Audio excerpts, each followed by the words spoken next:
Good morning to all. இந்த வகுப்பில் நம்ம எந்த பாடத்தை பார்க்க போகிறோம் அப்படின்னா, பாளையக்காரர் புரட்சி அந்த பாடத்தில் இருக்கிற வேலு நாச்சியார் அவரை பற்றி நம்ம தெரிஞ்சுக்க போகிறோம். முந்தைய வகுப்பில் பாளையக்காரர் முறைன்னா என்ன, அது எப்படி உருவாச்சு, தமிழ்நாட்டுக்கு எப்படி வந்துச்சுன்னு பார்த்தோம். கூடுதலாக புலித்தேவர் அவரை பற்றி நம்ம டீட்டெயிலாக தெரிஞ்சுக்கிட்டோம். இந்த வகுப்பில் நம்ம வேலு நாச்சியார் அவரை பார்ப்போம். நீங்கள் போன வீடியோ பார்க்கலைன்னா எண்டு ஸ்க்ரீனில் கொடுக்குறேன், நீங்கள் பார்த்துக்கோங்க. இந்த வீடியோவில் இவரை பற்றி நம்ம சொல்லக்கூடிய டேட்டாவை நம்ம எங்கேருந்து எடுத்திருக்கோம் அப்படின்னா, இவரை பற்றி புதிய சமச்சீர் புத்தகத்தில் 8ஆம் வகுப்பு, 10ஆம் வகுப்பு, 11ஆம் வகுப்பில் இருக்குது. கூடுதலாக தமிழ் புத்தகத்தில் 6ஆம் வகுப்பில் கொடுத்துருக்காங்க. பழைய சமச்சீர் புத்தகத்தில் 8ஆம் வகுப்பு தமிழ் புத்தகத்தில் கொடுத்துருக்காங்க, 12ஆம் வகுப்புலையும் கொடுத்துருக்காங்க. ஸோ இவரை பற்றிய டேட்டா எல்லா வகுப்புலையும் இருக்குது. எல்லாத்தையும் நம்ம என்ன பண்ணியிருக்கோம்னா கம்பைன் பண்ணி ஒரே வீடியோவில் கொடுத்துருக்கோம். இந்த ஒரு வீடியோவை நீங்கள் முழுமையாக பார்க்குறதும் ஒன்று தான், 6 வகுப்பில் இருக்கிற பாடத்தை படிக்கிறது ஒன்று தான். ஸோ சுருக்கமாக இந்த வீடியோவில் கொடுத்துருக்கோம், பார்த்து பயன்படுத்திக்கோங்க. இப்போதைக்கு நம்ம பாடத்துக்குள்ளே போகலாம். வேலு நாச்சியார் இவருடைய காலம் என்ன அப்படின்னு பார்க்கும்பொழுது 1730லேருந்து 1796 வரைக்கும் வாழ்ந்தவங்க.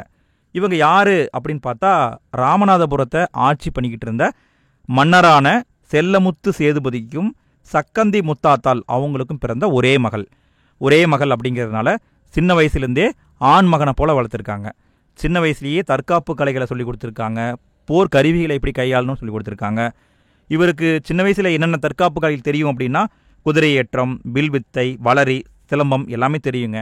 இவரை பற்றி ஒரே வரியில் சொல்லணும் அப்படின்னா, வீரமும் நுண்ணறிவும் ஒருங்கே அமையப்பெற்றவர். இவருக்கு பல மொழிகள் தெரியுங்க. என்னென்ன மொழிகள் தெரியும் அப்படிங்கிறத கொடுத்துருக்காங்க பாருங்கள். ஆங்கிலம், பிரெஞ்சு, உருது போன்ற மொழிகள்லாம் தெரியும். இந்த மொழி அறிவு தான் பிற்காலத்தில் அவருக்கு நிறைய சிறப்புகளை கொண்டு வந்திருக்கு. இவருடைய இளமை காலம் இப்படி இருந்திருக்கா.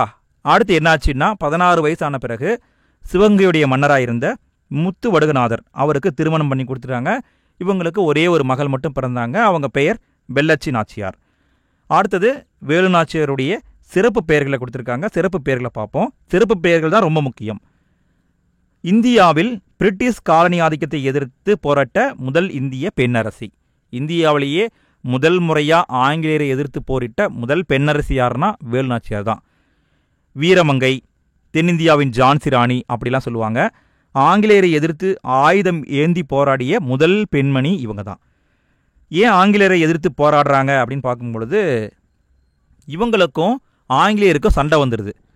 ஆங்கிலேயர் என்ன பண்ணுறாங்கன்னா, சிவகங்கை மீது படையெடுத்து வராங்க. யார் வர்றாங்க அப்படின்னு பார்க்கும்பொழுது, லெப்டினன்ட் கர்னல் பாஞ்சோர் அப்படிங்கிறவர் தான் படையெடுத்து வராரு.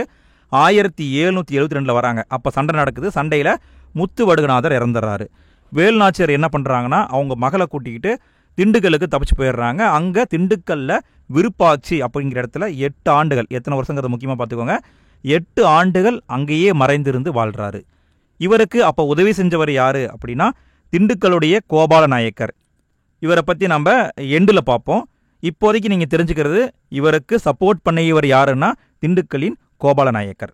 அடுத்தது இவர்கிட்ட இருந்த முக்கியமான அதிகாரிகளை கொடுத்துருக்காங்க. அதிகாரிகளை மட்டும் முதல்ல பார்த்துருவோம். முதல்ல பார்க்குறது தளவாய். தளவாய்னா அமைச்சரை குறிக்கும். அமைச்சர் யாருன்னா தாண்டவராயர். அடுத்தது இவருடைய படைப்பிரிவு தலைவர். படைப்பிரிவு தலைவரை பொறுத்த வரைக்கும் ஆண்கள் படைப்பிரிவின் தலைவர் பெரிய மருது, பெண்கள் படைப்பிரிவின் தலைவர் குயிலி. அதுவே பெண்கள் படைப்பிரிவுக்கு பெயர் இருக்குது. பெண்கள் படைப்பிரிவுக்கு பெயர் உடையாள். அடுத்தது இவருடைய அரசியல் ஆலோசகர் யாருன்னா சின்ன மருது. இந்த டேட்டாவை முதல்ல பார்த்துக்கோங்க. இப்போ என்ன நடக்குது அப்படின்னு பார்க்கும்பொழுது, இவருடைய அமைச்சராக இருந்தார்ல தாண்டவராயனார், அவர் என்ன பண்ணுறாருனா, வேலு நாச்சியார் சார்பாக ஹைதர் அலிக்கு ஒரு கடிதத்தை அனுப்புகிறாரு. யாருக்கு அனுப்புகிறாருன்னு பார்த்துக்கோங்க, ஹைதர் அலிக்கு அனுப்புகிறாரு.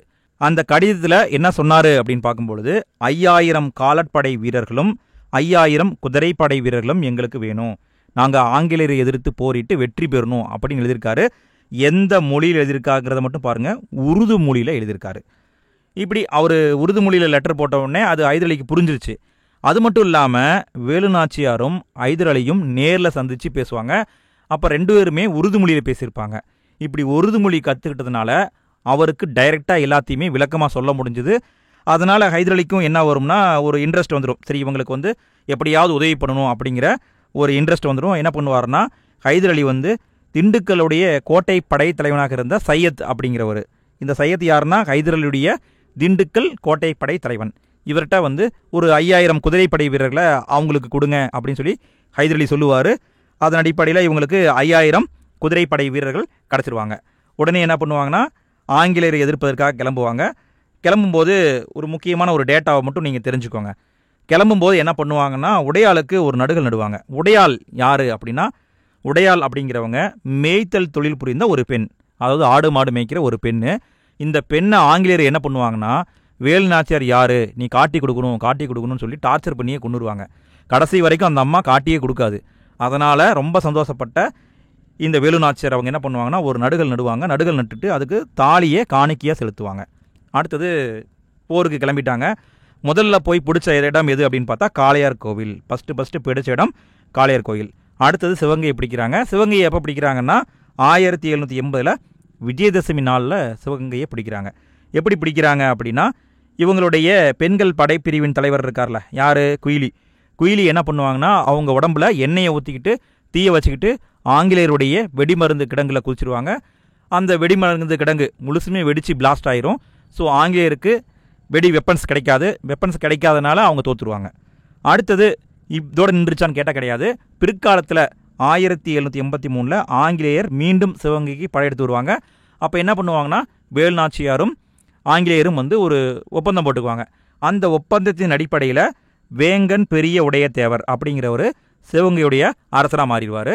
அவருக்கு வேலு நாச்சியார் அவங்களுடைய மகள் இருந்தாங்கல்ல, யார், வெள்ளச்சி நாச்சியார், அவரை திருமணம் பண்ணி கொடுத்துருவாங்க. இப்படி திருமணம் செய்து கொடுக்கப்பட்ட வெள்ளச்சி நாச்சியார் பிற்காலத்தில் சந்தேகத்துக்கு இடமான முறையில் இறந்துருவாங்க. எப்போ இறப்பாங்கன்னா 1790 இறந்துருவாங்க. வேலு நாச்சியாரும் கடைசி காலத்தில் உடம்பு சரியில்லாமல் போய் 1796 இறந்துருவாங்க. இவரை பற்றிய டேட்டா இவ்வளோ தான் இருக்குதுங்க. அடுத்தது வேற என்ன இருக்குது அப்படின்னு பார்க்கும்பொழுது கோபால நாயக்கர். அடுத்து நம்ம கோபால நாயக்கரை பார்த்தோம்ல, திண்டுக்கல் கூட்டமைப்பின் தலைவர், அவரை பற்றி நம்ம சுருக்கமாக பார்த்துருவோம். இந்த கோபால நாயக்கர் யார் அப்படிங்கும்பொழுது விருப்பாட்சியின் பாளையக்காரர், திண்டுக்கல் கூட்டமைப்பின் தலைவர். இந்த கூட்டமைப்பில் முக்கிய உறுப்பினராக இருந்தவங்க யார் அப்படின்னு பார்க்கும்பொழுது மணப்பாறையின் லட்சுமி நாயக்கர், தேவதானப்பட்டியின் பூஜை நாயக்கர், இவங்கெல்லாம் உறுப்பினராக இருந்திருப்பாங்க. இந்த கோபால நாயக்கர் என்ன பண்ணியிருப்பார்னா ஆங்கிலேயரை எதிர்த்திருப்பார். எதை மையமாக வச்சு ஆங்கிலேயரை எதிர்த்திருப்பார் அப்படின்னு பார்த்தா கோயம்புத்தூரை மையமாக வச்சு ஆங்கிலேயர் எதிர்த்திருப்பார். பிறகு என்ன பண்ணியிருப்பாருன்னு பார்த்தா ஆனைமலையில் விவசாயிகளுடைய ஆதரவோடு ரொம்ப சண்டை போட்டிருப்பார். ஆங்கிலேயருக்கு எதிராக சண்டை போட்டிருப்பார். ஆனாலும் ஜெயிக்க முடியல. 1801 தோல்வி அடைஞ்சிருவார். இவ்வளோ தாங்க இந்த வீடியோவில் நம்ம பார்த்த பாயிண்ட்ஸு. இந்த வீடியோவில் வேலு நாச்சியார் அவரை பற்றி பார்த்துட்டோம். அடுத்த வீடியோவில் வீரபாண்டிய கட்டபொம்மனை பற்றி பார்ப்போம். நம்ம இனிமேல் என்ன பண்ணலான் இருக்கோம்னா எல்லா பாடத்தில் இருக்கிற டேட்டாவையும் கேதர் பண்ணி கம்பைன் பண்ணி இனி கோர்வையாக வீடியோ போடலான் இருக்கோம். ஸோ அதுக்கு மறக்காமல் நீங்கள் நம்ம சேனலை சப்ஸ்கிரைப் பண்ணிக்கோங்க. வீடியோ பிடிச்சிருக்கு அப்படின்னா ஒரு லைக்கை தட்டி விட்டுருங்க. வீடியோ எப்படி இருந்தது அப்படிங்கிற உங்களுடைய ஒப்பீனியனை மறக்காமல் கமெண்ட் பாக்ஸில் போட்டு விடுங்க. நீங்கள் என்ன சொல்கிறீங்க அப்படிங்கிறத தெரிஞ்சுக்க நான் ரொம்ப ஆவலாக இருக்கேன். நல்லா படிங்க. All the best. மீண்டும் அடுத்த வீடியோவில் சந்திக்கலாம்.